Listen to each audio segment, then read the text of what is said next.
protesters hit the streets of London. Government issued digital ID. Digital ID mandatory. IDMIA, the digital identification technology provider, detailing the different phases of IDF withdrawal within. President Trump is formalizing his plan from a few months ago to redevelop Gaza. China is rapidly building up its commercial ferry fleet in preparation for a possible invasion of Taiwan. To use the very New Jersey ID that he provided to the hostel. Officers have helped arrest more than 3,000 illegal immigrants. Over the last few minutes, literally shot out a boat, a drug-carrying boat. Consumer Price Index shows prices rose 8.2% year over year. Create the fastest payment system possible, and they already have that underway in many ways with their FedNow system. Is there a deep state? I don't believe there's a deep state. I know there's a deep state. After doing research, interviewing FBI agents, CIA, military people, there is an internal war for control of the American empire, and it goes beyond our borders to trying to control the world. Are there hidden wealthy families running the world? These are all small, interconnecting circles of trust, of blood, and a lot of strife and dispute, competition, and variations of what they each believe the world should be. And this is the quiet power that runs and controls an extraordinarily large amount of this planet. Is there a connection between the growth of gold's price and the national debt? Look at this cycle from 2001, okay? We're seeing this exponential growth that is unstoppable. People say, wait a second, Adam, gold, this story, when did this all start? It's been going on for 25 years. We're at that end of the cycle moment where, the butterfly appears, and what's it gonna look like next? I don't exactly know. I believe that, the thing that you and I have been doing, which is buying physical gold, is going to allow us to transfer that gold into the new value of the currency, because gold prices will rise as the dollar devalues. Anyone who's paying any attention has seen the dramatic rise in Bitcoin. Okay, they've seen the momentum of cryptocurrencies. And I think the answer is because this story, I'm not the only one telling it. This is a very obvious story that a lot of people are coming to, and they're looking for what that next solution is. So a lot of wars happen for money reasons, obviously, right? Countries are deeply in debt. They want to reset. They want to say, hey, let's just, let's go to war and make it an even slate so we don't owe you X and we don't owe all these other countries X.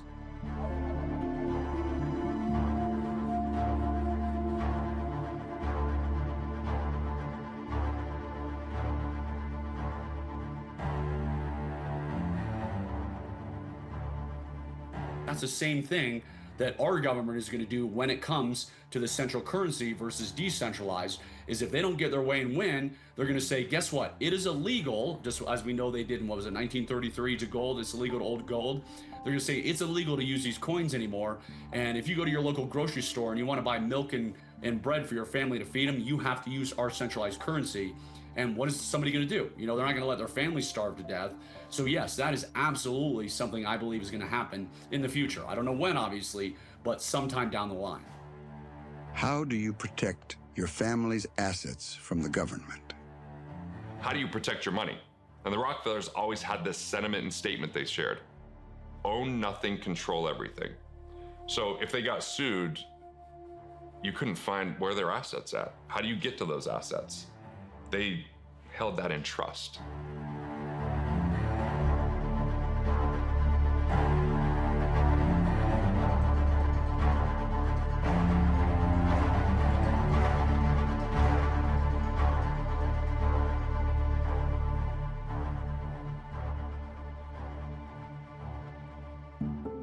The banks, the corporations, and the government have all existed in part to convince you to work for them with taxes, mortgages, and advertising for material goods.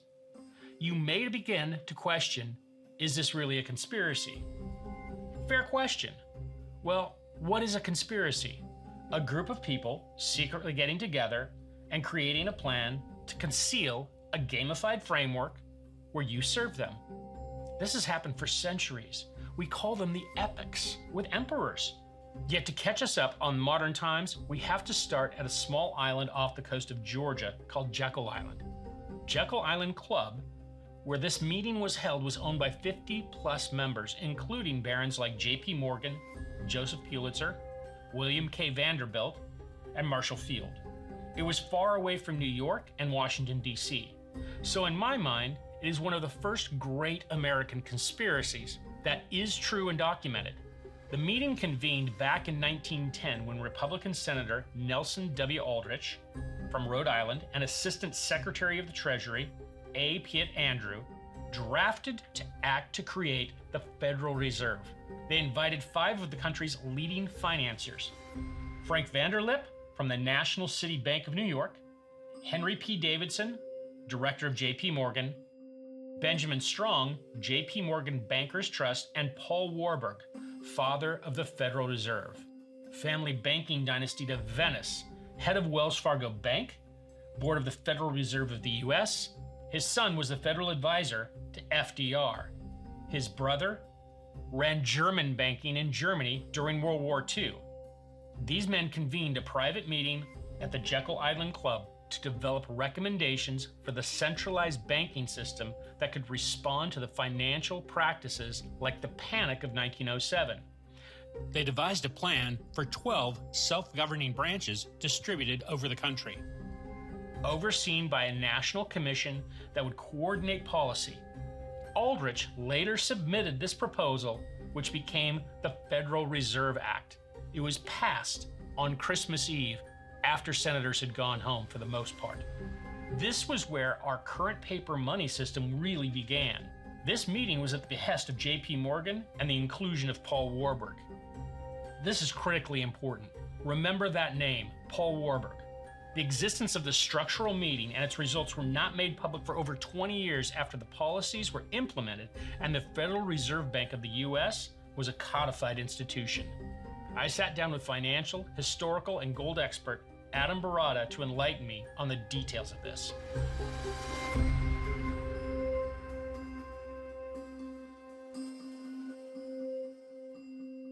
If you pick up a dollar, you'll see it says 3 words on the front of it: Federal Reserve Note.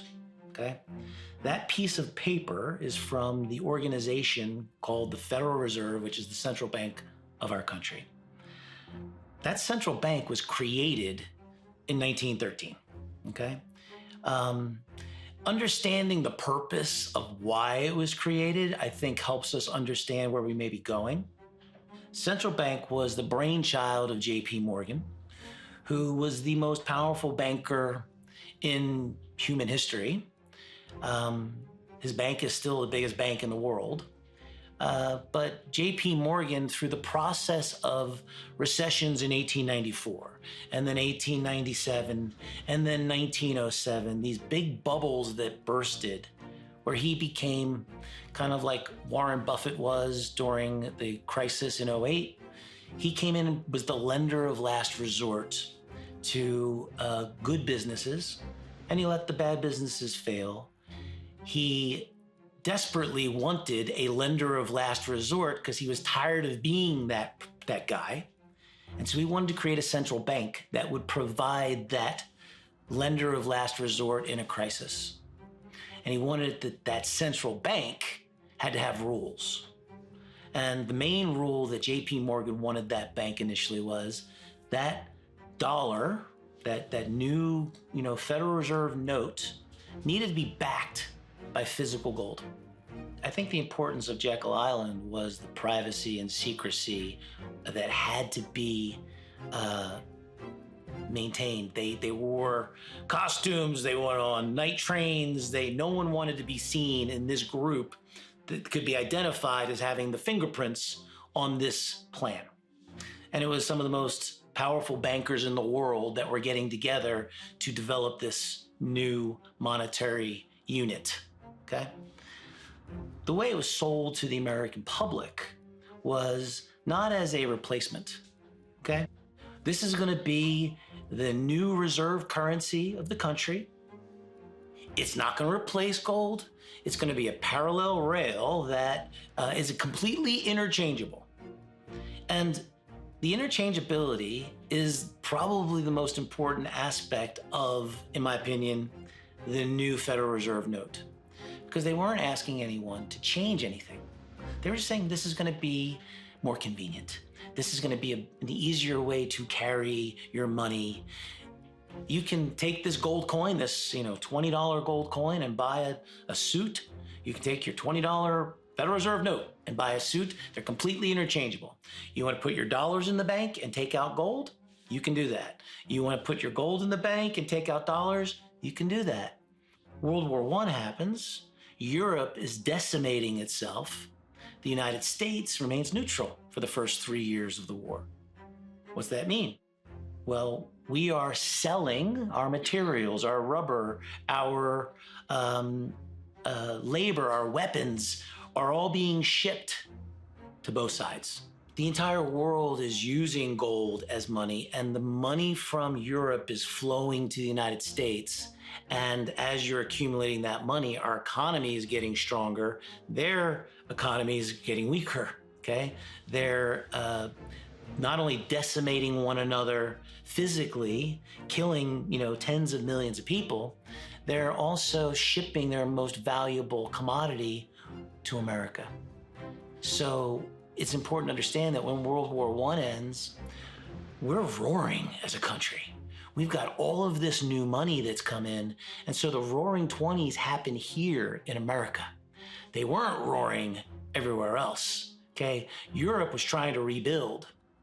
Great Britain removes the gold peg. They can't hold the peg anymore.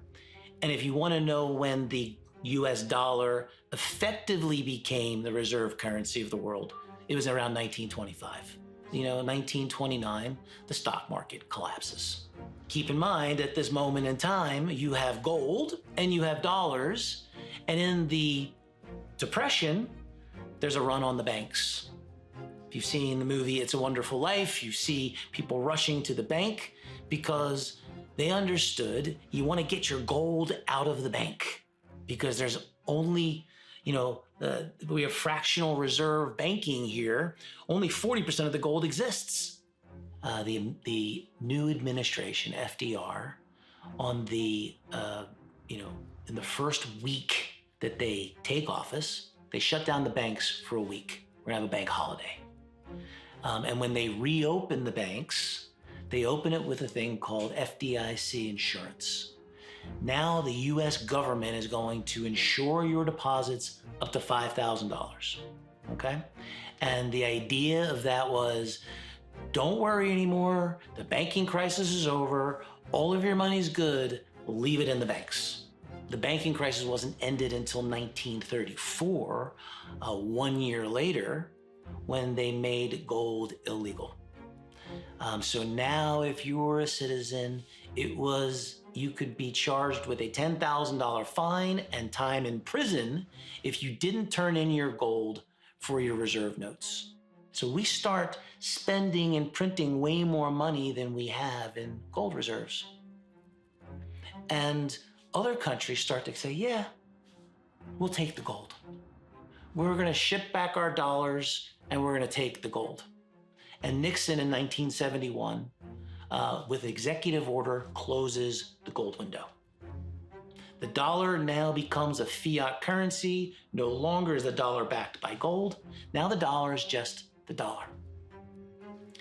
Now, if you're following the story, you gotta say, wait a second. Everyone just went along with that? You would think that people would go, whoa, whoa, whoa, whoa. But again, this now wasn't about the dollar and gold. This was now about this new world system that the United States was the leader of. And ultimately, this is how Nixon presented it to George Shultz. What's anyone gonna do? It sounds like that's their problem, not our problem. And so this going off the gold standard, convertibility, closing the gold window, effectively worked. The rest of the world went with it. Now, anyone who remembers the 1970s identifies them with this dramatically inflationary time. And it's not hard to see why. In 1970, you could have a factory job. You would be a one-parent working family, have 3 kids, own your car, own your home, and you were able to live that American dream. The house that you live in back then might have been worth $5,000. Today it's worth, maybe $500,000, okay? But it's the same house. So the thing didn't change. The quote unquote value is in nominal terms relative to the currency. Yes, it's gone from 5,000 to 500,000, but you're no wealthier than you were when you owned the house at $5,000. Where does money come from? Well, today, Congress moves the debt ceiling up, decides what programs it will be spent on, and then the Federal Reserve prints the money, and the US government spends the new money first, adding it to your debt, signing you up to pay it off. Spending it first, then liquidating the existing supply of money, devaluing it. You see it expressed as inflation. It's the creation of money prior to value being created and tax dollars being collected. It's a future tax. Humans don't recognize exponential growth as it's occurring, okay? An easy example of this is if you take a penny and you multiply it every day for a month, how much will you have at the end of the month? Most people think, $250, $500, that's maybe a lot. No, in a 31-day month, it's over $10 million. And it looks like this until it starts to go like this. And that exponential, people start getting it around day 25, like, 100,000, 200,000, 400,000, 800, whoa. That asymptote, once it hits that asymptote, it is now going towards infinity and there's no way to stop it. So we have now hit the asymptote of debt. We're watching Elon Musk. We're watching, some of the big Silicon Valley minds, David Sachs, people that understand this story. I'm watching Ray Dalio talk about getting our debts down to 3% of GDP and we can figure out how to grow our way out of this. But it's impossible because politically, you're not going to get elected in an environment where you have to cut your spending and increase your taxes. And that's the only way out. You can grow, but now the more you grow, the more you owe, okay? Simple math. At $50 trillion, a normalized 5% is $2.5 trillion in debt service, just in servicing the debt. So you've now taken budgets of $7 trillion, $8 trillion, and a quarter of it just going to debt service. And if you go further into debt, the debt service is going faster than the productivity. And probably what the framers who were worried about the central bank currency back in 1913 understood was that the central banks ultimately rob us of our value. Now you need 2 parents working. You can't own the house. You can't own the car. You can't afford to buy it because the nominal values and wages have not kept up anywhere near with the financialized nominal values of assets. And this is where you create this massive wealth gap where if you are lucky enough to own financial assets, you've done incredibly well. Whereas if you are a laborer or a factory worker, you have suffered significantly because wages have not kept up with that growth. During the making of this film, just like his predecessors, Trump has pushed through another $3 trillion in future money debt. When I joined the workforce in 1980, the national debt was $908 billion total. Today, it's over $40 trillion. That means if you're a taxpayer, you owe the government about $350,000. The average salary in the US is $71,000. How will they ever collect it? Well, so far unsuccessfully, and the interest is now growing faster than the ability to pay. We are reaching insolvency. So what's the solution? Once upon a time, the world was run by kings. They taxed. Then kings and churches, and they both taxed. Then came governments. Kings, churches, and governments all taxed the world. Then the world gained banks. So the banks were adjacent to the governments, churches, and businesses. Now that was too many organizations, so the churches used their power to separate church and state. The main banks consolidated their power into the Vatican or into the City of London, an independent square mile of sovereignty not controlled by the British government. 250 of the most powerful banks in the world are in this untouchable enclave. We tend to think that was an ethical decision. It was a financial decision that allowed the churches to create their own voluntary taxation system instead of a force system like the government. Then came the barons.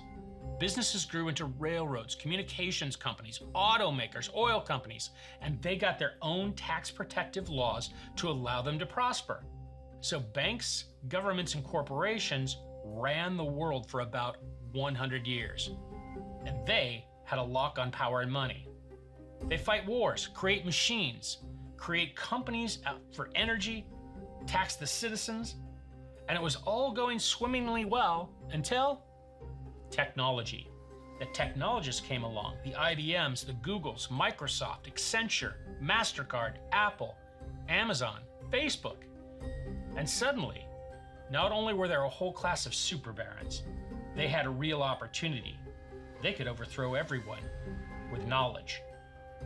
This required the government, the bankers, and the merchant brand billionaires to take a serious look at data banking and security like never before.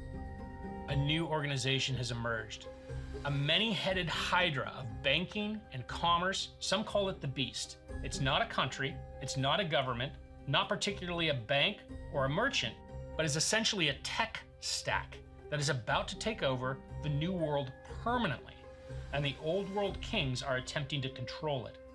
There are three distinct entities that are becoming intertwined. Remember that name Paul Warburg? Well, his descendant corporation is called Warburg Pincus.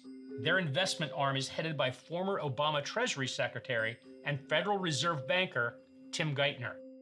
Utilizing investment capital of the J. Safir Group and the funds of the Canadian Pensioners Fund, they have rolled up Allied Universal, G4S, and Guardsmark. Those names may mean nothing to you, but together have over 800,000 employees throughout North America and Europe. This makes them the largest private police force in the world. Nearly every single important commercial piece of real estate in the West is electronically surveilled by this corporation. Every Collier's building, Coldwell Banker, CBRE, Cushman Wakefield. We're talking guards, telecommunications, cameras, access and key cards. This is the largest private police force on the planet. It's where ex-CIA, MI6, FBI, NSA, and police go, and even soldiers go to work there. They have the security contracts for every government building, for banks, every major airport. They also have the management and connectivity to share globally what individual police departments only dream of. They are the real police who can call the city police to protect their property during a crisis. The next important piece is IDEMIA. If you've been through an airport security, they know who you are. If you have a driver's license, a passport, a gun license, TSA pre, they know you intimately. IDEMIA is also a French-held corporation. They're easily searchable on the internet, and I recommend you do. You'll discover they're in partnership with every major tech corporation and government agency, harvesting, housing, and providing your biometric data, your face and fingerprints to the folks at TSA, the CIA, the NSA, MasterCard, Accenture, Google, and yes, Warburg Pincus. Here's a simple example. In December of 2024, the CEO of United Healthcare was shot in the streets of New York. Within hours, the security cameras at Guardsmark were called by IDEMIA's facial recognition software, and shortly news stations broadcast the face of the assailant from a variety of distances from the crime scene, sharing a number of camera grabs. It's the stuff of Enemy of the State with Gene Hackman and Will Smith. But that is where we are. The third leg of this surveillance stool is Palantir, Peter Thiel's prize intel system that claims to be able to process and evaluate your intentions as it collects your behavioral data available through your phone, computer, perhaps even your car, and the public cameras of the municipality, and private buildings along with Idemia and Warburg Pincus. You get it, right? The cage is built. Now, for the last 12 months, Congress, the Federal Reserve, these technology companies, and the president have been kicking around the ball of CBDCs, centralized bank digital currencies. So far, the consensus is that only Congress can authorize this. The White House has an executive order to not move forward, and Jerome Powell says we will not let this occur while he's in charge of the Fed. Yet, an executive order can be rescinded with the stroke of a pen. The truth is, the US dollar has the potential to crash as the world's reserve currency. Bitcoin's proved it. BRICS has proved it. China is seeking gold mines in Africa to back their digital currency with gold. Paper money is going to be gone very soon. When your transactions and your real estate are all done in digital contracts, how will you protect yourself from having the government seize your portion of the national debt by simply electronically, with a stroke of a key, take them in digital probate?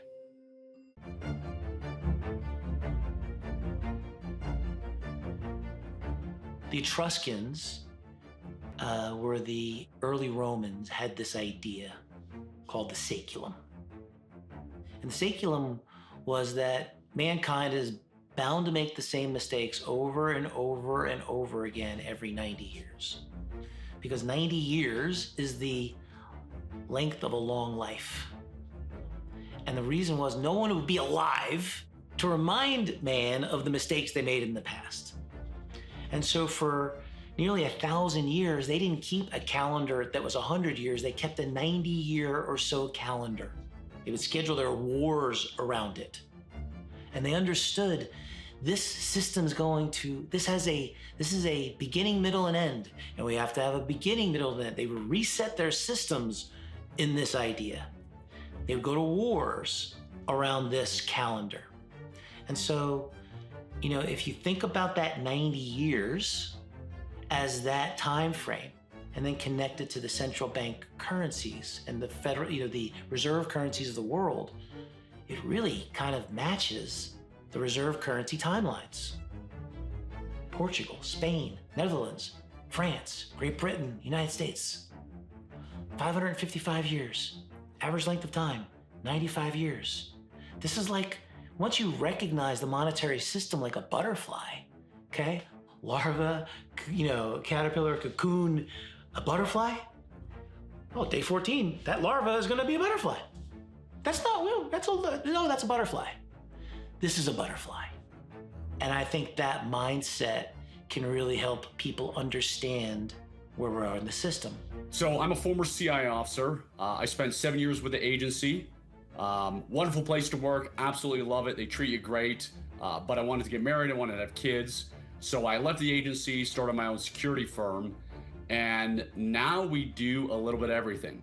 It's obviously only a matter of time before the dollar implodes, before it's replaced by the world's reserve currency. Again, it's a house of cards that when you look at it, it's like, goodness gracious, how in the world has it lasted this long? So it's not a matter of if, it's a matter of when. Is it going to be in the next 3 years? Is it going to be in the next 5 years, 10 years? Who knows? But it's not sustainable. Anybody who has any intelligence at all and looks at that debt says, oh my gosh, you cannot sustain these payments, these debt payments and whatnot. So that's why I'm huge into physical assets, because I know eventually, one day, probably in my lifetime, everything's going to come crashing down.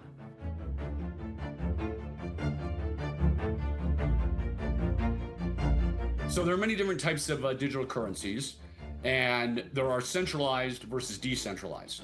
Now, centralized, all you need to know is the government controls it, right?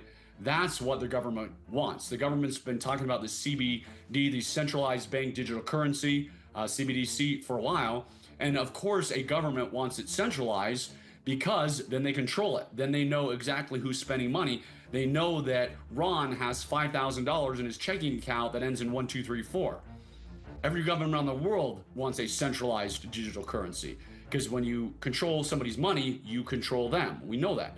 Decentralized is, think of, easiest thing everybody knows is Bitcoin.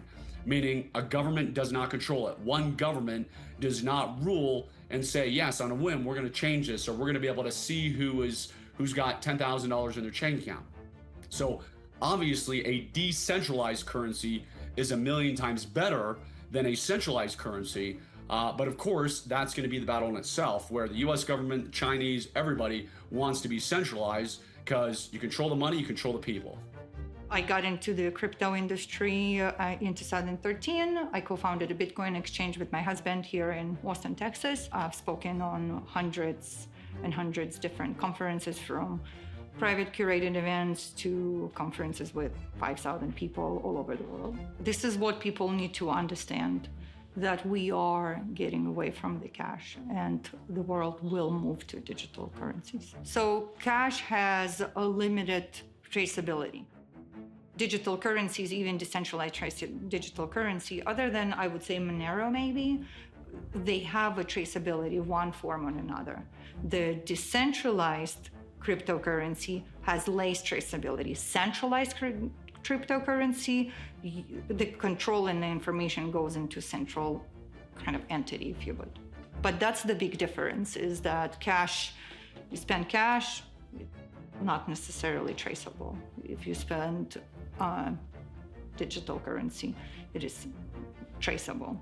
Bitcoin is a decentralized currency, and if you keep it in your wallet, not on a central exchange or any exchanges, if you keep it, you hold the responsibility for it. So nobody can really come and tell you how you need to spend it and how you can't spend it. We have a really great example for it, China. China is already have developed CBDC. They are already deployed it in Africa. They deploy it locally. And so one of the things that the challenges, the scary parts that I like to think about is that the centralized cryptocurrency, decentralized currency, right? It allows the central system to control every behavior and edit it live. What that means for you, let's say that you are walking the street and there's empty streets, and you just cross the road, but there's no crosswalk. You just cross the road. But you walk into a grocery store to buy your whatever you want to buy, bread and milk and some veggies, whatever. You get to the store, and your favorite store, and you can't buy at that store the veggies. Why? Because you crosswalk, you trespassed, and you got penalized, and now you have to go to a different store with lesser quality. So the penalty, it's extreme. I'm being really extreme. But we know that when the central powers have that much control, we have observed that through history, they do have tendency to micromanage what people do, what people say, where people go, and how do they live their lives. Controlling your spending power through your consequential behaviors, even if it's a little bit, is very scary to me. The European Union during the COVID lockdowns was pressing hard to have these digital vaccine passports. And the people in Europe didn't want those, and the people in America definitely didn't want those. And yet, here we are, they have all of that information already. So it feels like an open air prison where, reminds me of the old story where literally they would just put the horse's bridle leather over a pole, and this big, powerful 1,000-pound muscle horse wouldn't leave because it believed it was tied. And I think that's what they want to do with us. They want us to believe that we're safe, but really we are safely in the guardrails that they've created for us. And you have people like Larry Ellison of Oracle, who just announced with President Trump, we're going to use all of your information, all of your medical records, and we're going to know everything that you do, and that's going to make a safer society. Everyone who knows they're being monitored behaves better, and it's going to make a safer place. But we're giving up our freedoms and our liberty in the name of safety, and that's exactly what they did with COVID. A lot of people, they gave up their liberty and their freedom in the name of safety, only to find out that their government had lied to them, medical people had lied to them, So one of the things that I covered a lot on my YouTube channel was the Russia-Ukraine war.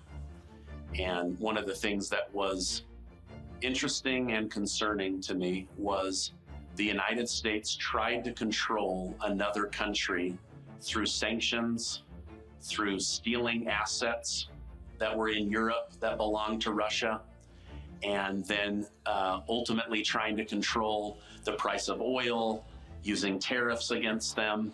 And then the last measure was they kicked Russia off the SWIFT banking system so that they couldn't do money transactions around the world. My concern at the time was, what happens when they eventually do that to us, right? So there's this principle of that Jesus shares of the 99 and 1, right? Well, he talks about you leave the 99 to go take care of the 1. But if you flip it around and you see that the United States government is willing to do something to the 1, what happens when they turn that power on the 99? And it feels very natural to say, oh, well, of course you would check in before you get on an airplane or a train. But what about when they want you to check in before you can buy groceries? Or what about when they deny you buying groceries because you badmouthed a politician, or you've got a YouTube channel that didn't align with the community guidelines of the platform and the government? So the government has their hands in every aspect of our life. The IRS is the greatest money collection agency in the world. The Biden administration tried to expand it. I believe Trump will try to shrink it. He might bring in this external revenue service for tariffs and taxes and working with foreign nations. But at the end of the day, the government runs on tax money, just like the world runs on electricity. And they will do anything they can to extract money from you one way or the other. We're going back in time to when we had a king, where a king controlled everything and then decided which lords and ladies controlled which farm, and they gave them power over those people, but it could be taken back immediately. And one of the things that the world hates about America is you can be born poor and end up very rich. You can join the middle class, upper middle class, the wealthy. You can work really hard. But if a government can control your assets, they ultimately control you, and they control your posterity. You can't leave a legacy or wealth. And what's that saying? Every generation stands on the shoulders of the generation before them. Well, if they can chop you down upon your death, your children and your grandchildren literally never get ahead. And if you can't get ahead, then you're a serf in somebody's kingdom. And now you have your loyalty to the king again. It feels like they're trying to put us back into this system where very few people at the top get to live a good life and the rest of us get to live the life they say we can have. Do I ever see a day where the US government says, hey, this decentralized coin, so your Bitcoin, every other decentralized coin, they're illegal. We're not going to accept payment anymore in that. So when you pay your taxes, it has to be in our centralized currency. Of course I see that day. It goes back to, if the government doesn't win, they're just going to force you to head their way. China by far is our biggest adversary. There are more Chinese spies in the United States of America than any other foreign nation on earth. China plays the long game, so that's one of the things they're very good at. Where in the United States, if somebody joins the intelligence community, they say, hey, what did you do for me yesterday, right? We don't have a lot of patience as Americans, but China will say, hey, I'm going to put that kid as a freshman at MIT. I'm going to wait 20 years until he works for the CIA, the FBI, Google, Amazon, Facebook, etc. So China has a lot of patience and is very good at what they do just because they're willing to ride it out. So they're our biggest adversary. Obviously, since they're communists, they're more easily control people. They want a digital currency, which they've already done some of this. They've already done the social credit system and all that to control their population. But as you and I both know, every government on earth wants to control their population. So the United States is unfortunately heading towards that central bank digital currency for the same exact reason. So obviously COVID was a perfect dry run. I live in a small town in Utah, Cedar City, Utah. When COVID hit, we didn't do anything out of the ordinary. I mean, I went to the gym every day, no mask wearing. It was a very free place. Our sheriff said, I'm not enforcing jack, right? It was wonderful.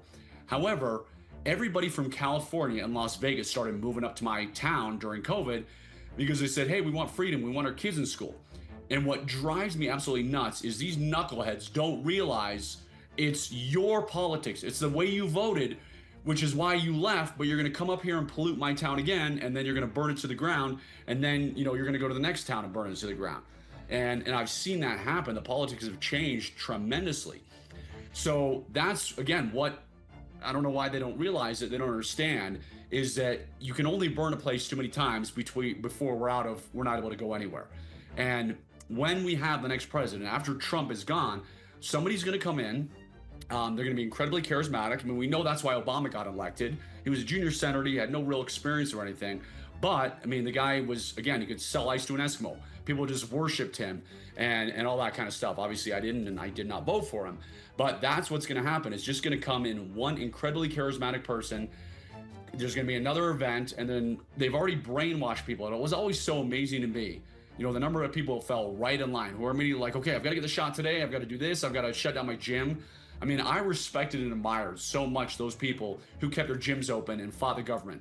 There was that woman in Dallas, I believe, who kept her hair salon open and got arrested. I mean, good for those people. I didn't have to do anything like that because, again, my small town didn't close my office. I went to the gym every day. But it's like, I'm very, very freedom oriented. That's one of the reasons I joined the CIA. That's one of the reasons, you know, I do what I do now is I don't want anybody telling me what to do. And that's the problem is I know that I'm in the minority. I know that I'm in the whatever it really is, 5%, and 95% of people are happy to fall in line, which is what the next president is going to take care of. They're going to say, oh, I know these 95% of people are weak. We brainwashed them. If they can't have their Uber delivery or their DoorDash in 30 seconds and they can't check their phone every 10 seconds, like, we have made zombies, and I'm going to take advantage of these zombies right now, and that's what's going to happen. There's insecurity in the world, and that as the American financial empire moves to yet the digital dollar, or another empire attempts to take over as the global reserve currency for the next 1,000 years, we need to show you how fast this could happen. We're only an event away from a digital currency trap like Arena described. I take the insight of a technologist and digital money specialist that grew up under socialism very seriously. In the US, an attack as you read it in the news could be an EMP, it could be a cyber attack, it could be another virus or even a natural occurrence like a solar storm. The point being, the US National Security Services has been saying if the power goes out in America, we're 9 meals from chaos. And that's simply referring to the bank machine, the grocery store, and the trucking system. Nothing may happen. But no one thought Pearl Harbor, 9/11, or COVID would happen. But what if it did? 2:01 a.m. local, January 3rd, 2026. The U.S. military made a surgical strike into Caracas, Venezuela, and removed Nicolas Maduro. Subsequently, the oil industry of Venezuela came under serious U.S. influence.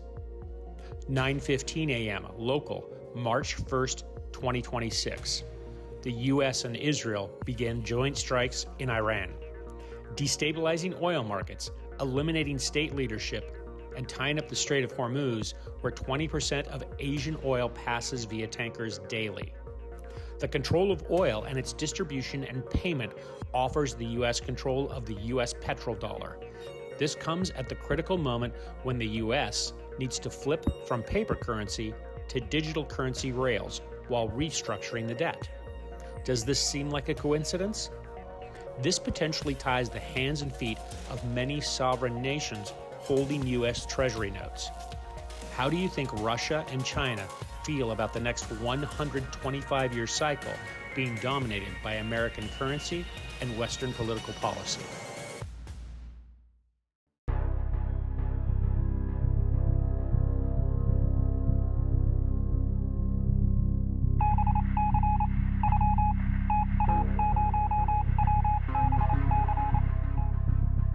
An unidentified aircraft cruising at 55,000 feet over the Arctic Circle releases a projectile with a trajectory headed south across the Ohio River Valley. NORAD defenses instantly pick up the object traveling at Mach 5 and ascending out of the atmosphere as it gains altitude. This causes massive chatter and confusion on all defense network communication channels. Within 2 minutes, the object has flown to 80,000 feet. Then, the feared unthinkable happens. A massive detonation of an unknown nature occurs, and a massive energy pulse waves concentrically coming out from the location. At precisely 3:07 a.m., the entire Midwest and Eastern seaboard was plunged into darkness. The blackout spread like wildfire, consuming the Midwest by 3:30 a.m. and reaching the West Coast by 4 a.m. As the power went out, so did telecommunications. Internet service providers reliant on a constant flow of electricity ceased to function. Cell towers without backup power began to fail. The nation's telecommunication network collapsed, isolating millions. The shockwave and electromagnetic pulse associated with the detonation forced thousands of satellites off normal paths, and they move off course, with many descending to Earth below. By morning, the full extent of the catastrophe began to dawn on the populace. Waking up to dark homes, no heat, and silent phones, confusion reigned. Throughout North America, almost immediately, people who could start their cars rushed to powerless supermarkets and gas stations with non-working pumps. Most cars would not start because of the damage done to the computer chips in the vehicles. As shops sank in the darkness, with employees abandoning them in chaos, with all electronic payment systems down, cash became king. Within hours, ATM machines unable to connect to banking networks were destroyed, broken into, and their contents removed. People realized the security systems weren't online. Most people shuttered themselves in their homes or in the homes of neighbors, clinging to old-school battery-operated radios. Many sat in their garaged automobiles doing the same. The emergency broadcast system played on every station. A single loop of dialogue repeats. This is the emergency broadcast system. Please stand by for an important message from the United States government. This is a nationwide emergency. A large-scale electromagnetic pulse, or EMP, has disrupted power grids, communications, and digital infrastructure. Remain calm and follow these instructions carefully. 1. Stay where you are. If you are in a safe location, stay there. Avoid unnecessary travel. Traffic signals are offline and roads may be unsafe. 2. Conserve resources. Use flashlights, candles, or other non-electric lighting sources carefully to avoid fires. Preserve food and water. Refrigeration is down. Use perishable items first. If you have access to a generator, use it sparingly and only for essential needs. 3. Stay informed. Keep your battery powered or crank radio on for updates. Local authorities will provide further information as it becomes available. 4. Emergency services. Emergency response teams are operating under extreme conditions. Only seek medical attention for life-threatening injuries. Law enforcement is prioritizing public safety. Remain indoors after dark. 5. Water and sanitation. Assume tap water is unsafe unless authorities confirm otherwise. Use bottled water or boil water if possible. Sanitation systems may be disrupted. Dispose of waste properly to prevent disease. 6. Community support. Work with neighbors to ensure safety and share resources as needed. Report any suspicious activity to local authorities if possible. The government is working to restore essential services. Additional instructions will follow as soon as possible. Stay safe, stay calm, and help each other. This message will repeat. The following 3 weeks were full of chaos. Those with backup generators fared better than those without, especially in the north, where the freezing temperatures caused hundreds of thousands of deaths. In the suburbs, men banded together tribally to form community police forces to effectively defend the violence of looters. Their tactics often left the morality of common laws behind. There was a lot of shoot first and ask no questions. FEMA camps utilized large distribution centers such as Walmarts, to distribute aid to locals. Vehicles with computers and chips were useless, which was most. Electric gas pumps failed. Gas became a volatile street commodity. Urban areas were rife with excessive violence. Food scarce. Fresh food gone. Stores looted. Zero trucks replenishing. Ships sat at the harbor. Employees gone, machinery useless. Rural areas fared better by establishing networks of trade with each other, but still struggled with the lack of electricity. It was truly the stuff of revelation. On January 5th, the emergency broadcast system came online to announce that at 5 p.m. Central, President Donald Trump would address the population on the system for the first time in 4 weeks. As the hour approached, the country again came to a grinding halt. Citizens gathered around radios. For weeks, rumors had flown around that Trump had been dead himself, and speculation was the people were about to hear from Elon Musk, instead utilizing AI. Those who had Starlink and a television may be able to see the president from the Oval Office if their electronics had survived the EMP blast and they had a generator. A few minutes later than scheduled, Trump's voice crackled through the radio. He sounded a bit tired and beleaguered himself. He spoke for over an hour and relayed many things, some of which included our national borders had been protected by him and his enrollment of NATO throughout the hemisphere. He detailed the deaths of millions of individuals and made it clear that approximately 50 to 60% of Americans were either dead, missing, or unaccounted for. His rambling speech was a mix of consoling, fear-mongering, self-aggrandizing. His performance in pointing the finger at China and North Korea as the most likely culprits for what he described as a high-altitude EMP attack. He noted that the United States had not retaliated to this point, but he was holding the nuclear option in his hand and would exercise it at any moment against China, Russia, Iran, or North Korea, should he decide to. The crux of the speech gave specific direction to stop committing crimes in the street. He outlined that he had decommissioned all United States paper currency. Thus, he explained the cash was no longer good and wouldn't be honored. Therefore, the violence and the theft of money needed to end. He stated the orders that he had given the National Guard the right to shoot on sight anyone committing any type of theft, robbery, or assault. He went on to explain that in the interest of security and public safety, he and the Joint Chiefs were going to deploy a new safety and security system that was already in place. He elaborated that every individual would be required to make it to a local FEMA distribution center to obtain their new personal Real ID chip, which would identify them as a citizen. This chip would link them based upon their physical ID to information the state had already had on file for their licenses, gun permits, passports, TSA, and clear information. He discussed the IDEMIA program and attempted to comfort the citizenry by explaining their data was already on file and had been protected in France on servers by IDEMIA. The instructions elaborated that compliance with this new system would allow individuals to fast-track getting access to their existing bank accounts, and the systems would start coming online. For the time being, citizens and their families would be able to access venues, travel, and even access their own phones and computer again only after getting the system-wide chip identifier. The justification was eliminating criminality from the system, getting non-citizens off the street, and finally, the big carrot, receiving a universal basic income, or UBI, for the next 12 months to survive.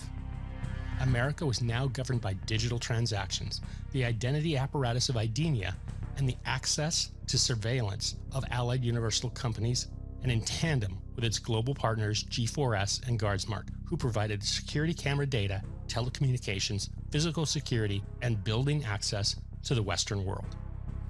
In the restorative months, truly, a new world order had emerged.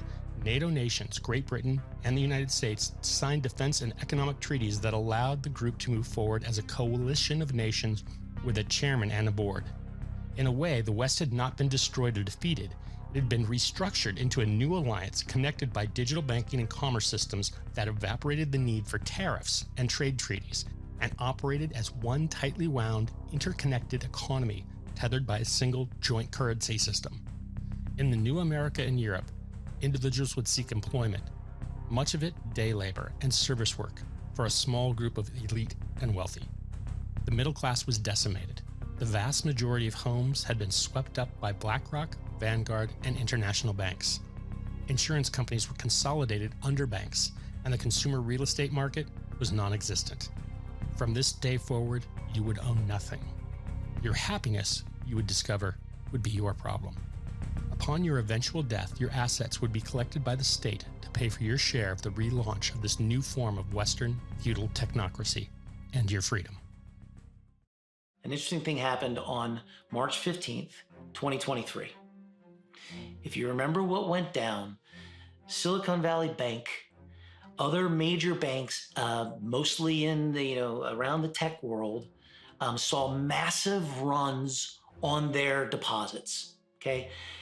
The holders were saying, I want to get my money out, okay? That bank run didn't happen by thousands of people in front of the bank going, yo, what's going on? And everyone sees it. It's all digital. It's all now in this interconnected world. And what was happening was, as Silicon Valley was bringing in all this capital, all this technology companies, the coffers of these banks were going, expanding as deposits grew and grew and grew. And as the money was coming in, these banks were following the rules, okay? Basel rules, we've got to own treasuries. And so when the Federal Reserve started raising interest rates, they're now holding assets on their balance sheet that are underwater, which is fine as long as you don't have to mark them to market. But when people want their money out, you have to sell the asset to create the liquidity, and now you've got a massive problem. The entire banking system, which took 3 years during the Great Depression, played out in a weekend. And the Federal Reserve came in and they said, we will backstop all deposits. Now, effectively, if you want to look why that 90 years is so incredible, it was 90 years to the day that Franklin Delano Roosevelt declared FDIC insurance. Now, effectively, the Federal Reserve was giving unlimited insurance. So while technically right now I think it's $250,000 is the insurance per account, you're not going to tell, Mary, a farmer in Iowa who's got $800,000, sorry, Mary, you're only good for $250,000 when you just bailed out billionaires. So effectively we have unlimited insurance. And if we have unlimited insurance, well, that means we're going to just print unlimited amount of money to get there. And that idea should be the thing that wakes everyone up to, I need to have assets and hold my assets in a different way than what I've been doing or what the majority have been doing for a very long time. So the IRS has already told us, and the Congress has already told us that they're looking into taxing unrealized gains. Gains that are there, but not there. It's unrealized capital gains or unrealized gains. So the government is trying to do everything they can to get a hold of that. So I foresee a day when the government will say, right now we use these ledgers at the county where we hold title to all these assets, but you know what? We're gonna go to this new ledger. We're gonna go to this new system, maybe a DAO or maybe some type of autonomous network or centralized system where we hold everything digitally and we control it. And so if that were to happen, you will wish you had a trust contract or some way to evade or get away from that government overreach. So what's a trust? Well, even the term trust, let's just look at that. It means we're gonna trust someone. And so what would happen if someone was sick or someone had to go to war or someone had to leave for work for a while back in the day where you just wrote letters and rode horses? So they would set up a trust. They trust their neighbor. They trust someone like, can I trust you to do these things? And then they formalized that, where it was now a legal document so that it wasn't just two people and you hope that they never renege or anything on their word. And so a trust was created. Now, what I love about a trust is it's one of the greatest tools to control something, but no longer own it. a beautiful question to ask yourself is, who owns your company? It's like, well, I do. I've started it. Did you? I can promise you that you didn't ask permission to become an entrepreneur. You literally never asked for permission. But yet on day one, I got to start a company. Got to be official. That's my company. You put a moniker on it, you put a name on it, and you immediately go to the state to ask permission to exist as a company. You go to the Secretary of State to ask permission to control a company that you think you own. And they give you back some stamped, sealed articles of organization without your signature on it. So if their seal is on it, who owns it? But yet somehow we get tagged with beneficial ownership. So here's this thing where the state is giving you a piece of property of theirs that you can operate with complete liability of being the owner, holding the position of ownership. Now, there's different types of trusts. There's revocable trusts, which are very transparent, meaning I can put something in a trust. It could be my bank accounts now in the name of the trust, which is this legal document. It could be my cars. It could be anything inside of that trust, but I can also take that out anytime I want if it's revocable. And it really doesn't have any protection mechanism while I'm alive. But upon death, it becomes irrevocable, which means I now have a set of instructions combined with legalese that says this is how this is navigated, because if I have a trust and I die, it will bypass the courts. If I don't have a trust, like we can look at James Gandolfini, we could look at Prince, we could look up really famous people that didn't have a trust. 100% of their assets are public knowledge permanently thanks to the internet. So you can see exactly what they had, which means potential creditors could say, I'm going after the estate, I'm going after this money, and it goes through a probate court, which means the courts choose what happens, and there's expenses and fees that go along with that. So you lose privacy, you increase expenses, and you give it to the court system to determine what's in your best interest instead of you while you were alive. So this sounds morbid, but a trust is something where you can control your money from the grave.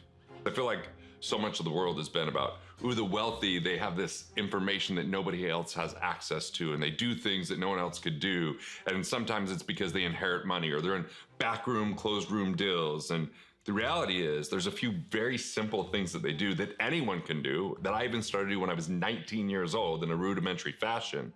The wealthy focus on cash flow and they mitigate risk.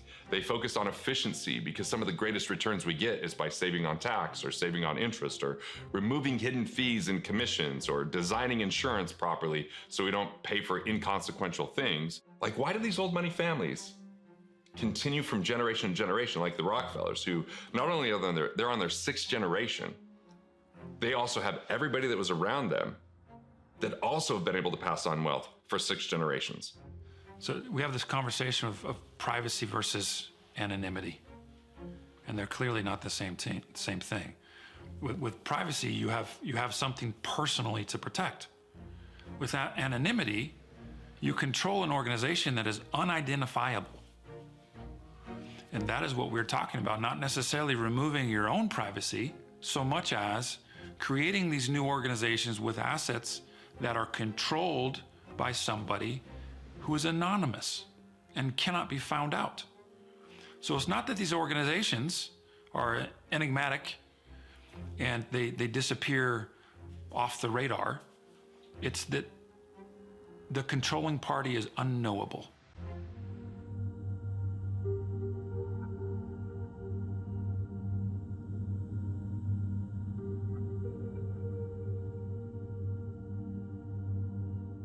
What about that American dream? Buy a house, get a mortgage? How does a mortgage really work? We're taught you borrow money to buy a house and pay the bank back with interest over time. That is lie number 1. That is not what happens. What really happens is you source a house, you fall in love with it emotionally, you prove to the bank you'll be able to pay for it over 30 years. The bank then buys the house. They own it. They hold the deed. So say it's $500,000. They calculate that the payments will total $1.2 million over time, and you sign on the dotted line. So now what do they have? A piece of property wholly owned by them at a value of $500,000 and a contract worth $1.2 million. They have $1.7 million over your head and lifetime. They can even make you get PMI insurance. Should you go broke, they are guaranteed not to lose their money. And who pays for that insurance policy? You do. Now they can go get 3 more suckers to buy 3 more houses, and they grow massively with a tribe of indentured servants. The rich do not buy houses that way. Trusts buy houses through what are called family offices. You do not need to be a multimillionaire to set up a trust. In fact, it used to be that you did, but over time, people with less and less money came to use the math and the laws the ultra-wealthy, kings, and corporate barons use. Today, there are thousands of family offices around the world. I sat down with David Homan, a man who works with charitable organizations helping great family offices do philanthropy. He explains it well. I got exposed to this world of wealth through philanthropy. When you run a global charity, you need the check, you need the donation to sustain what you do. That was the game. How to meet more people who have means in order to get them to cut a check to serve on your board to help your mission and your cause. And if they believe in your cause and they believe in you, and it's mostly that they believe in you, that they cut the check, then you find alignment. So the rise of the family office is full of a lot of controversy in its definition. People will say they're a family office if they have a net worth of 25 million. Other people will say you can't have a family office unless you have a net worth of $1 billion. There's a lot of variations because it's all this pecking order. So imagine this, right? You are wealthy enough to have a private office, a bank, just managing your wealth, your investments, your philanthropy. You have staff and employees whose entire goal is to safeguard and grow your legacy and fulfill your thesis of how you want to make more money and in some cases have more impact on this world. And in this world, you are a family who built a bank, built a cruise line, sold a tech company. You're a 5th generation heir of a Norwegian salmon fortune, whatever it might be. You have people dedicated to just working for you to make sound investment decisions, to help cut philanthropic checks, to serve on boards for you. And so these are little fiefdoms. That's the way to look at it. Little fiefdoms, in some cases, massive castles that used to be completely hidden. And the last 15 years, the rise of the family office has become the most sought after, targeted market to get investment from, to engage with. So you take these dynasties, you go way back. The primary dynasties are the royalty. That was the primary wealth. Those were the castles around this entire planet. And then you take that and you take the industrialists, the Rockefellers, the Carnegies, the Mellons. These are 3 of the biggest names. And those names are multi-generational legacies. And there are some families that go back 8 generations, some that go back 30. But the rise of looking at that lineage around wealth, most you can trace back to 5 or 6. Hasbro Toys. And Alan Hassenfeld, who runs his family office, is one of the most kind-hearted, gentle, driven men supporting the city of Jerusalem, working on children's mental health. And a lot of what they do in the family is related to the business, but you've heard of Transformers. You've not heard of that individual, who I consider an incredible man of high integrity. But their kids, in some cases their grandkids, are now enthused with fulfilling this legacy. And there are some that do that well, but then the other kids in these legacy families, they're the reason sports cars sell for so much. They're the reason that people tear down mansions to build another mansion.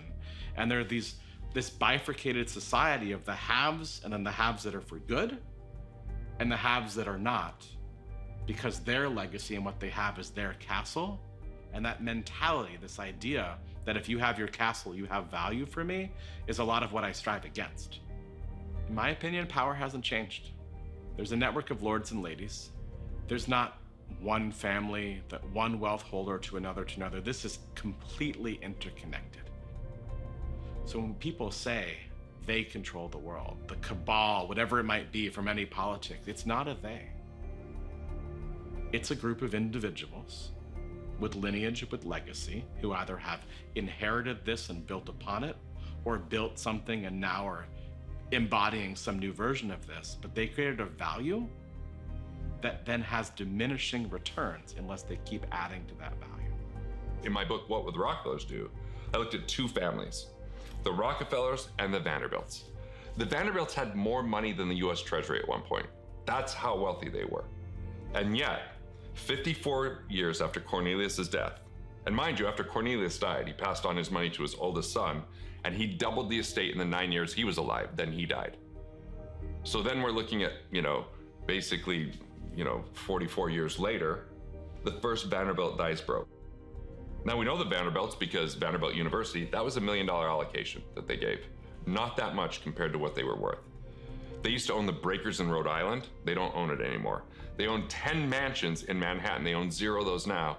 And they own the Biltmore in the Carolinas. They don't own any of that because they only learned about consumption. And one of the things is Cornelius was said to, his last words were, keep the money together.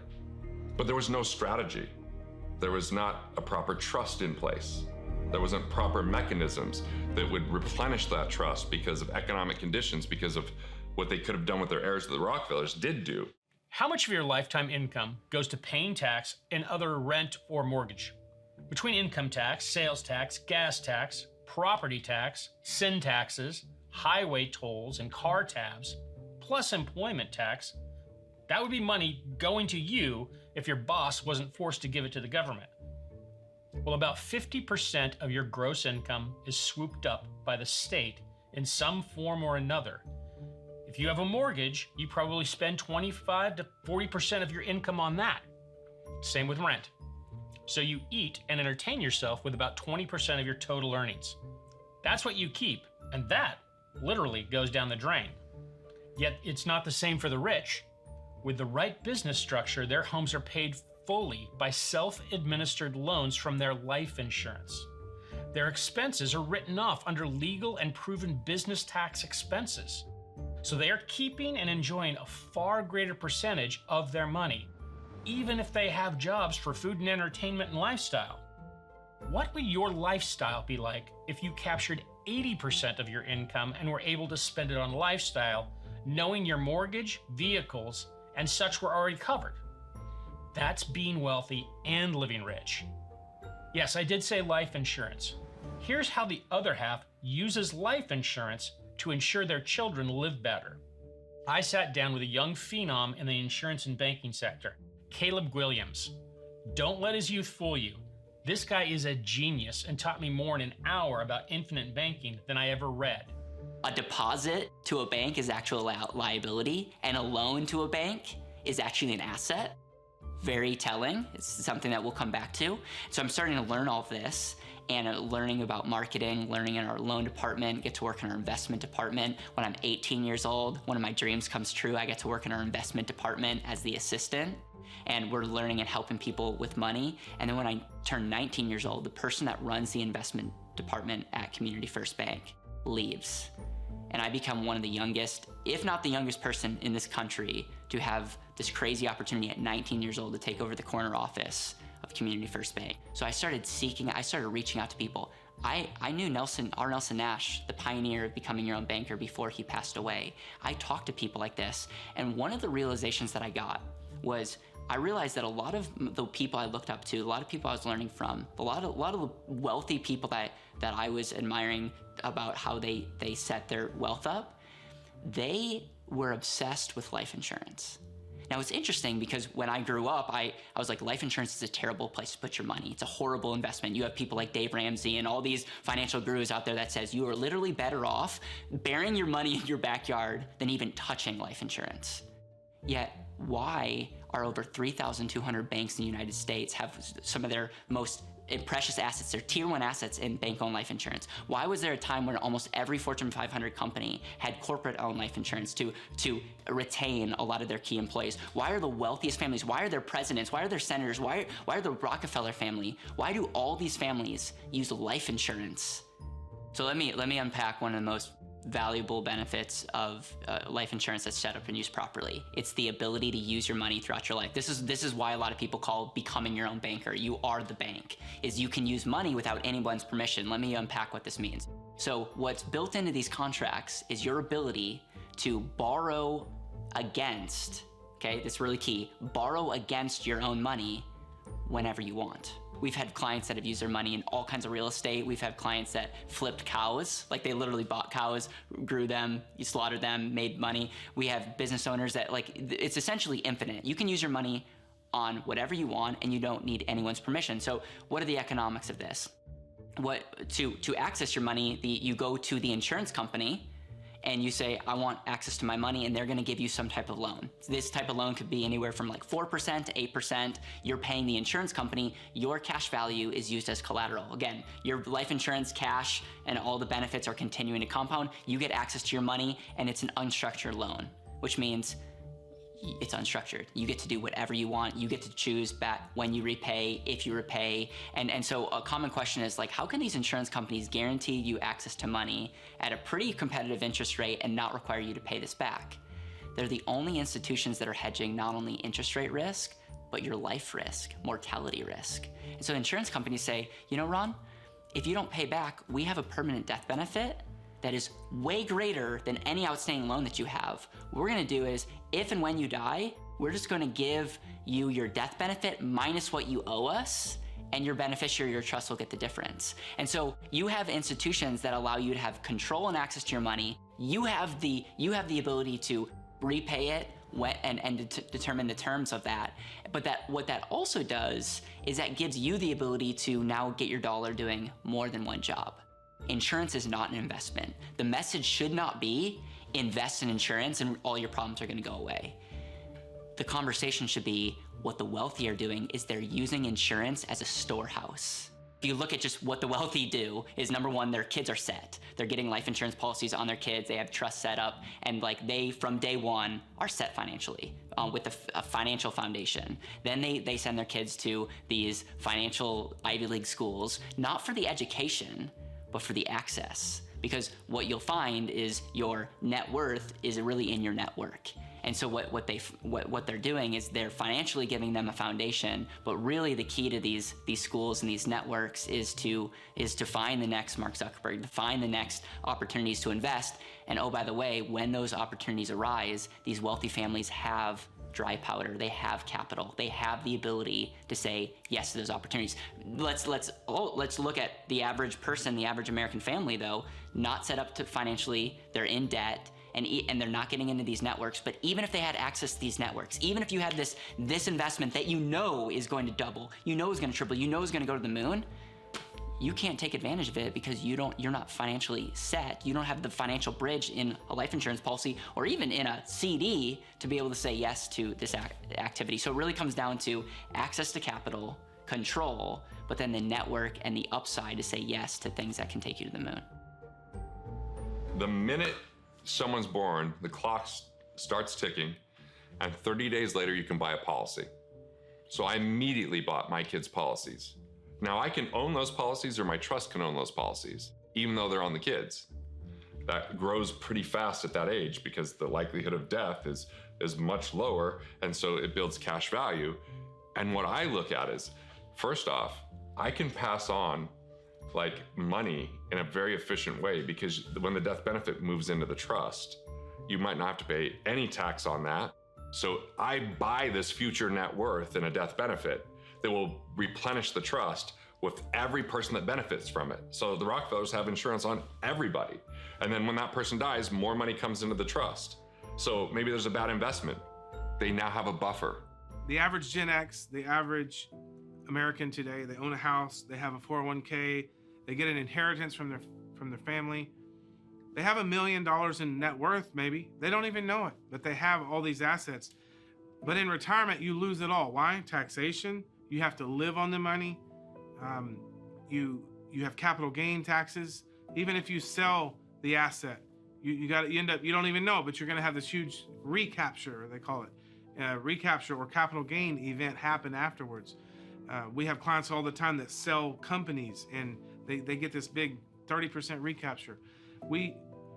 You want a situation where you get to control if you're going to get taxed on all that.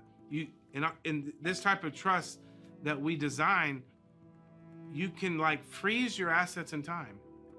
You can freeze them to where no taxation happens going forward on those assets. And then your kids get to come and take over one day when you pass, and then their kids come and take over when they pass. And you get all of this control that you didn't have because you either didn't know or you set up the wrong trust. There are 8 pillars to the holy grail of all trust. 8 pillars, 8 things you must have. It must be irrevocable. It must be complex tax code. It must be non-grantor. It must be discretionary. It must have a spendthrift provision. It must be renewable. It must be a domestic trust, can't be a foreign trust. And it must be a private trust, not a public trust. You don't want a public trust. You don't want all of your assets being exposed in the newspaper, okay? Private, domestic, renewable, non-grantor, complex, discretionary, spendthrift, and most important, irrevocable. When the government comes against you, you're guilty until proven innocent. Like, I have a friend back in the day, Joe McCullough, he got debanked. Chase didn't like how he was talking about COVID, so they just froze him and his employees' bank accounts. We look at what happened in Canada. They just took money out of the truckers' accounts because they were protesting. This is part of what we have to do as citizens, is protest when we disagree with the government. That's a healthy part of setting our boundaries, just like in marriage. If someone never protests, then they end up in a marriage that they don't like because they didn't create any boundaries. So being nice and letting people trample on us is not the right way to do it. That's how you become susceptible to someone like Putin or Hitler or something like that. So it's time for people to really recognize, like, I'm willing to bet on the entrepreneurs here. I'm willing to put money on them that they're gonna get to the other side. I find them to do the philosophies we're talking about with trust and insurance more than other people. They're not just hoping someone will take care of them, and yet there's so much opportunity there. In today's world with inflation, my wife, every now and again, because she's not every day in finance like I am, she'd be like, what's it gonna be like for our kids? I go, well, let me tell you what it's gonna be like. When they were a month old, we bought as much insurance on them as we possibly could. Our oldest is a saver anyway. He's adding more to his policy now because it's better than sitting in a bank. I'm like, so when it's time for the home, we have our own bank. We don't have to go get financing where the kids have to have a certain number of years and a certain because entrepreneurs don't have stable incomes a lot of times, and it's harder to get a loan from a bank than a W-2 executive. So we could now use the cash value to acquire the home. He could then make a payment that will go back into his policy instead of to the institution. The house is protected, especially if it's inside of a trust, right? And then if he wants to start a business, we have capital. We don't have to go get outside investors, because one of the worst things someone that's starting a business could do is get venture capital. It'll destroy their lives 9 times out of 10. You know, if they have to go get a bank loan, the bank, it's, you know, if you're not established, it's really hard because they want to see your consistent cash flow. So we've got a system outside of that, an alternative to the banking system, that we still have our criteria as a family of what it's used for, what it's not used for, but preferred interest rates, matching funds, all these things that give our kids this great chance in their 20s to be further ahead than people are in their 40s, because I didn't want my family to be born in financial bondage and start over. What if you knew that the people that wrote the Constitution, or the people that control Congress, what if you knew that they're also benefiting from the most powerful article in the Constitution, which is the very first article, Article 1, Section 10, Clause 1, called the Contract Clause? What if you knew they're using the Contract Clause and also having trusts just like this, but protecting their assets to the greatest extent? Do you want to protect your assets to the fullest extent? Do you want to control taxes to the fullest extent? With this type of trust, you have all the protection right here in the United States. You don't have to go to Belize or some other country to get the best in asset protection. There's no other place in the whole world than right here in the United States. Because in the United States, we have the Contract Clause of the Constitution, which allows you to create the contract, to write the contract for your benefit.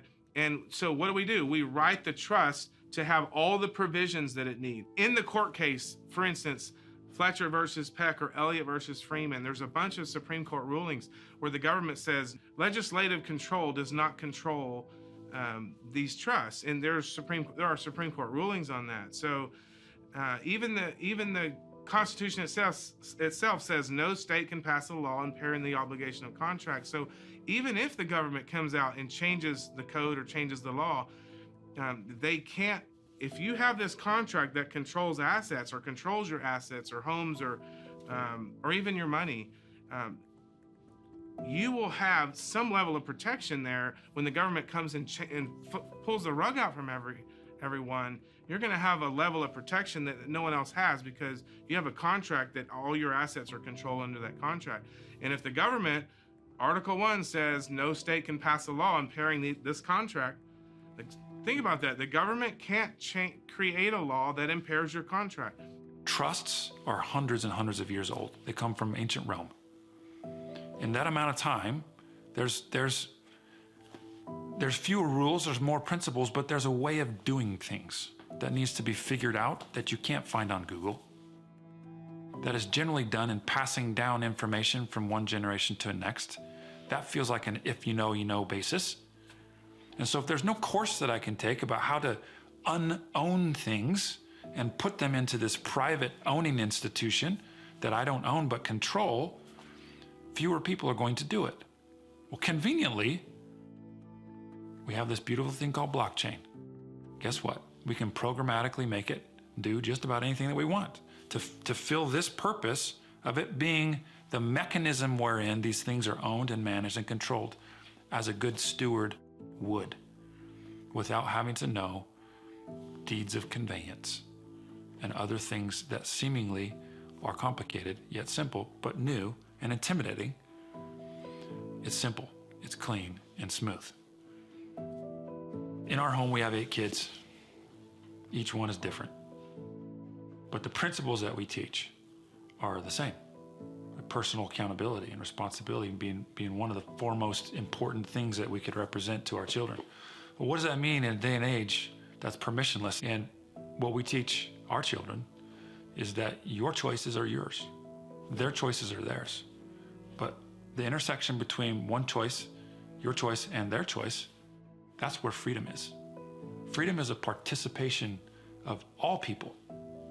And it must be honored by all people because it can be taken by just one. And so it becomes a responsibility that we have personally to align ourselves with freedom, but also to look around you. And we need to align society with principles of freedom. So you don't have to be worth millions of dollars to be caught up in $1 million mishap. If you care about your family, you want to protect your assets, and you plan on growing wealth, you don't have to be wealthy to set up a trust. I think a revocable trust is for everyone. An irrevocable trust is for someone who has some money to protect, like a few $1 million. Because you can set up hurdles and protect yourself where people can't get to your money without having to have an irrevocable trust on the start. But if you plan on being wealthy, why wouldn't you do the things now before it's too late? And I started when I was single, wasn't even engaged or dating, had no kids. I started the planning of having a trust and an insurance policy at 19 years old. The government can do what they want. They're a super predator. And my concern is I have no money in a retirement plan, $0. I have $0 in the stock market. Yet by almost any measure, I'd be considered wealthy because I believe in private contracts. I've got real estate that I physically can drive. I can drive to, use it, touch it, versus just something that's in like even the gold and silver I have. I would never have an ETF or a representation of it. I don't put my Bitcoin in an ETF. It's like I take constructive receipt of those things because I know we're one law, one leader, one nut job away from losing some of the very basic rights that make us so prosperous as a country because of control, because of fear, because of whatever factors might be out there. So I want to have as many options as possible. Privacy and options. You owe it to yourself to learn this in a weekend because nobody else is going to do this for you. And if you don't pass it on to your kids, they'll be stuck right back in the game, which is getting harder and harder every single day. As you've seen and heard for yourself, change is coming. The good news is smart people pick their change. If you're wondering how to learn more about the specific things you should consider, first, I have no idea how long they'll let this film stay up. I encourage you to take action now. Now let me help you. Every participant in this film is here to help. I made this film entirely out of my pocket to get your attention. I do not believe political parties or corporations are working for you. I do believe you just watched the #1 unreported news story in the world. This responsibility I took on my own obvious risk. I'm not a financial advisor, but I do have common sense. Here's the things I've considered. #1, moving cash into assets, metals, digital currencies, art, classic cars. There are many methods to store value that ascend to counter the shrinking dollar. Starting a trust. A private trust that is irrevocable was my choice. Yours may be different. Please consider buying this film and you'll get hours of content that we could not fit in from our experts. Plus, you'll get a library of knowledge and connections that allow you to take action. We can help get you to the right people. We obviously have vetted experts that will help you. You get our guide explaining trusts, the templates for them, with the essential elements Scott McGrath outlined with the explanation of each. Getting whole life insurance policies in place with cash accruing values and loan capacity is important for yourself, for your kids, for your grandkids. We know who the best folks are. We can connect you. We'll get you our complete guide to metals, insurance, and trusts when you simply order this film to share with your friends that you care about. All of these essentials are yours the minute you join us. We'll send you a bevy of digital books that'll help you get started right away. This also includes our Survive the Event Guide as a free bonus. Developed with my friends in the intelligence industry, it's a supply list and some common sense things you won't want to overlook. What you need to stay safe in the first 48 hours when the power goes off and the 6 weeks till the grid comes back on. We'll also share our free guide to water, power, and safety. Whether you decide you need a generator or a solar system or water storage, and just advice on how to even deal with waste and sewage safely, you'll know who's recommended for help, what products, and why. You'll get the full interviews, 30 to 60 minutes from the key experts in this film with deeper truths and details we just didn't have time to fit into this 90 minutes. 5 additional hours of wisdom and insight that give you the power of the truth. You'll be connected to us, able to communicate, and get reliable information going forward. If you didn't know everything that you saw in this film already, you're not alone. Believe me, I didn't when I started. There's much more. We'll put you onto our comms list and only email you with useful information when it comes to us. The more prepared I am, the lower my anxiety. It seems counterintuitive, but the fact is, once you're covered, you literally have nothing to worry about, and you go forward in peace, knowing you've done everything you can. Most of all, joining us and getting connected is making up your own mind to be an informed person, being an educated person, and that means you're taking agency of your own life. You're no longer a consumer. You are a protected producer. Your abilities and preparation becomes your asset. I invite and encourage you to step in to get the full educational resources, share them with your closest friends and family, give them this film simply to make them aware. There's nothing here based on fear, yet everything based on what the most financially and physically prepared elite are doing themselves, even using their rules. Being wealthy and perpetuating a legacy in a family means someone has to start it. Is that you? Today, I've given you situational awareness. Only you can decide to take the next step now. This presentation and the banquet of valuable information was a massive investment for me and my family to bring to you. Our mission is to be a good shepherd in a rough time. The time to decide to thrive is here. Thanks for watching, trust me. Bye now.